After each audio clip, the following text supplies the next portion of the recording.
na kishukuru chama changu, Chama cha Mapinduzi, kimeweza kuniteua kwa nafasi ya meya wa halmashauri ya manispaa ya Morogoro.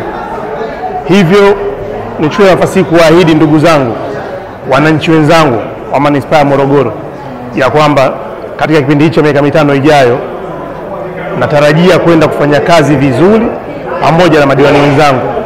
Napenda kufanya kazi kwa uwazi, kwa uweledi na kwa kujituma, kuhakikisha kuwa malengo yetu sisi madiwani, malengo ya Chama cha Mapinduzi, ahadi za ilani yetu zinatekelezeka, lakini pia kuhakikisha kuwa tunawafikia wananchi wetu tukiwa kama wawakilishi waliotuteua na kutuamini, tukasimamie maendeleo ya halmashauri yetu.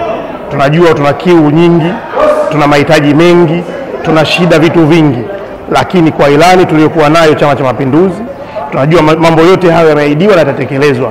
Kuna shida za maji, masuala ya elimu, lakini juu ya yote kuna ustawi wa jamii yetu kiuchumi, kiafya na kihali. Kazi yangu mimi kama naibu ni kumsaidia meya katika kutimiza kazi zake. Kwa hiyo niko vizuri, nimejipanga vizuri katika kumsaidia meya katika kutimiza majukumu yake.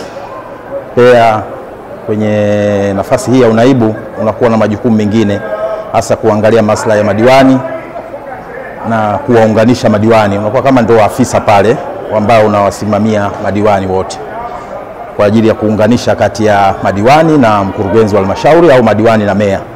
Naiweza kazi yangu vizuri kwa sababu mimi ni mzoefu katika uongozi, nimefanya kazi ya uongozi kwa muda mrefu ndani ya Chama cha Mapinduzi. Sasa sioni tatizo lolote kwenye nafasi hii mpya niliyoipata. Kwa hiyo nachotaka kusema tu kwamba nafasi hii naiweza na nitaifanya vizuri. Nimshukuru Mwenyezi Mungu, uchaguzi wetu umekwenda vizuri kabisa. Uchaguzi wenye amani bila vurugu, na tumepata viongozi wetu wazuri kabisa ambao tunategemea kwamba watakwenda kuendesha vizuri kabisa jahazi letu lile ambalo tunakusudia kwenda kulipeleka kwenye halmashauri kuu.